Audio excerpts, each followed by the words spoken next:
Getting into the college you want is only half the battle. Paying for it is another.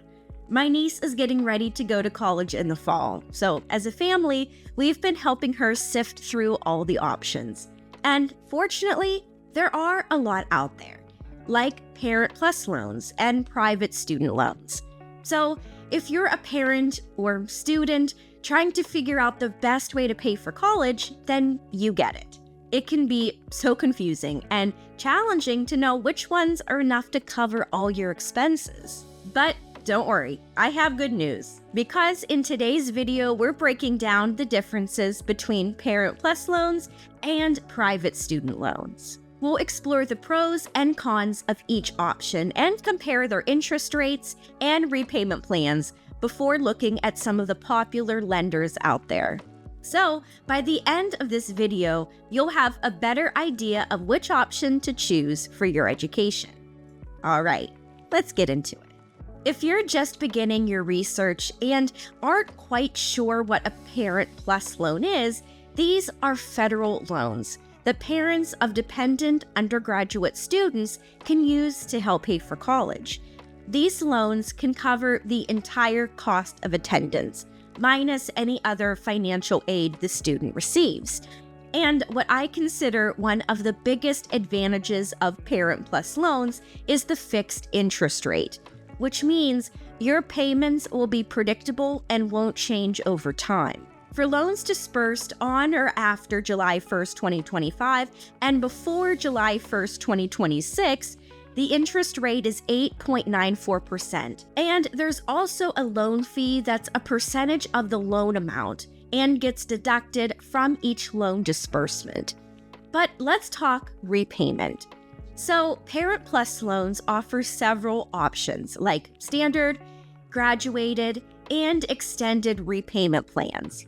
You also have the option to defer payments while your kid's in school and for 6 months after they graduate, leave school, or drop below half-time enrollment. However, keep in mind that interest will accrue during deferment and be added to the principal balance.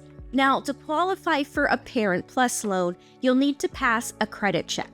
If your credit is spotty, you might still qualify by meeting additional requirements, like obtaining an endorser, which is similar to a cosigner, or documenting extenuating circumstances related to your credit history. Though, one thing to note is that Parent Plus loans don't offer the same borrower protections as federal student loans taken out by students themselves, like income-driven repayment plans or public service loan forgiveness. So it's really important to consider your ability to repay the loan before deciding to borrow.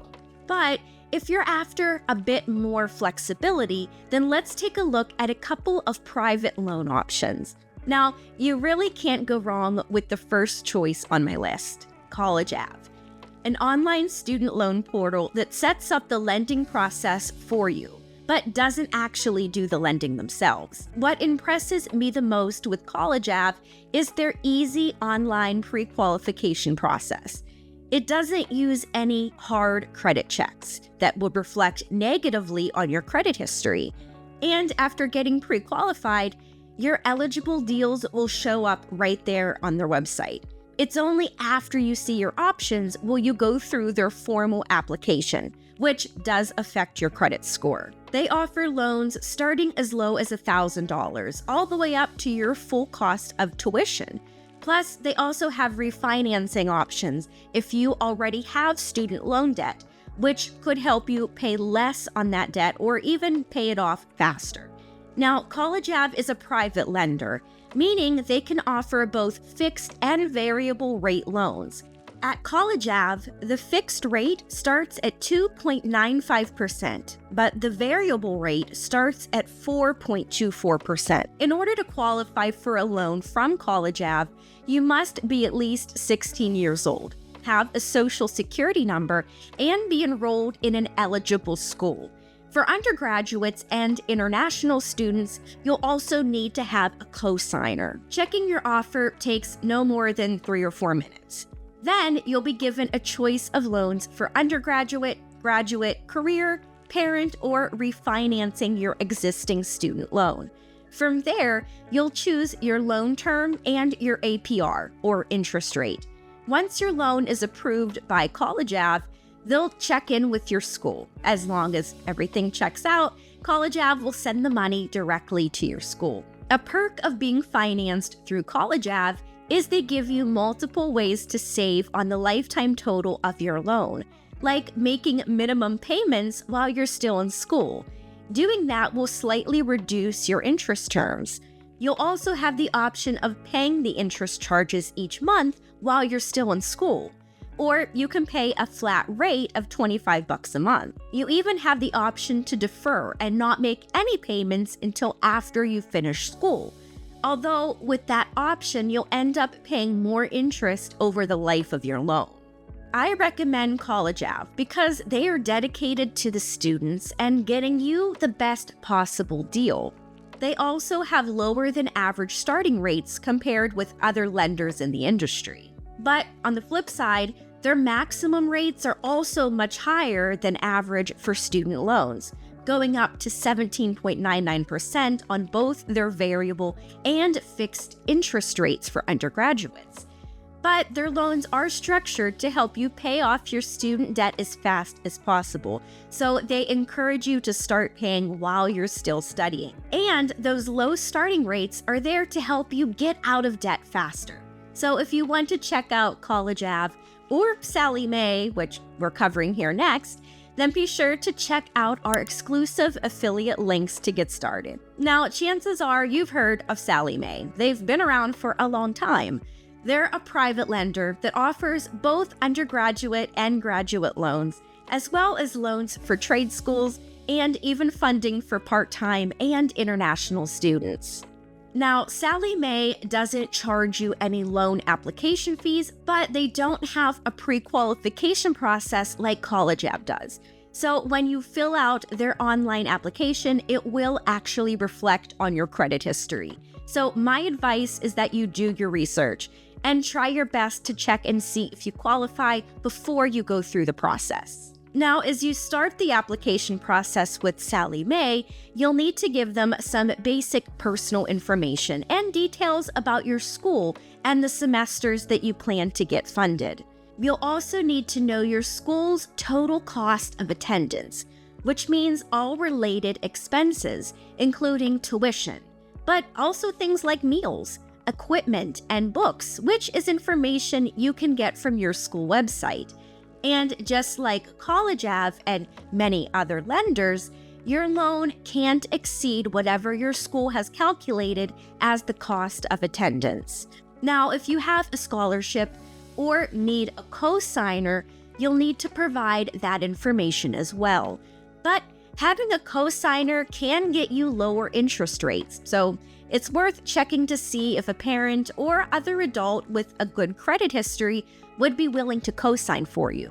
So once you've filled in all these details, Sallie Mae will give you a document called a Loan Application Solicitation Disclosure with a detailed breakdown of the rates, terms, and repayment plans that apply to you. If you decide to move ahead, they'll work directly with your school to disperse the funds. Now, when it comes to loan terms or how long you have to pay the loan back, Sallie Mae doesn't have as many options as College Ave. They offer either 10 or 15 years for undergrad and career training loans, 15 years for MBA, law, and graduate school loans, or 20 years for medical and dental school loans. Though, like College Ave, Sallie Mae's minimum loan amount is $1,000, but can go all the way up to 100% of your school certified expenses, with a standard late payment fee of $25, which brings us to repayment plans, where you have three options.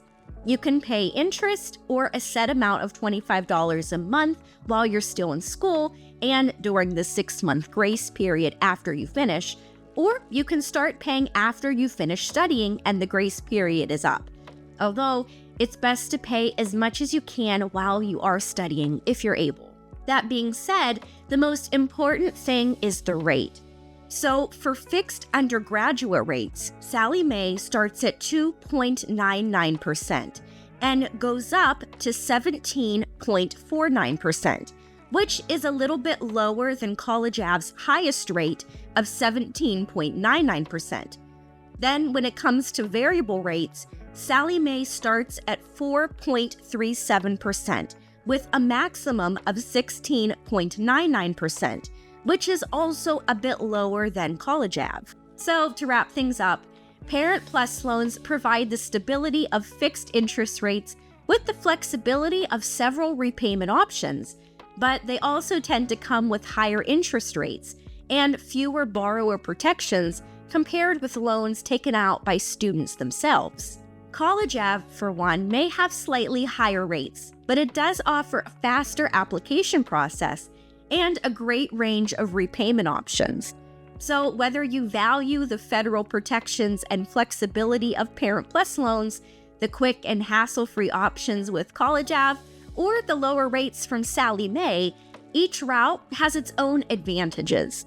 Ultimately, choosing the best student loan option from these lenders really depends on your personal finances and preferred repayment strategy. And that's it for today. I hope you found this video helpful, and if you did, then please be sure to give it a thumbs up and subscribe to see more like this. As a reminder, if you think any of the options we talked about could be the right option for you, you can get started with College Ave or Sallie Mae by checking out the exclusive affiliate links down in the description. Now, as always, I enjoy hearing your thoughts, so go ahead and drop any questions or comments below, and I'll try to get back to them as fast as I can. And guys, thanks so much for watching, and I'll see you in the next one.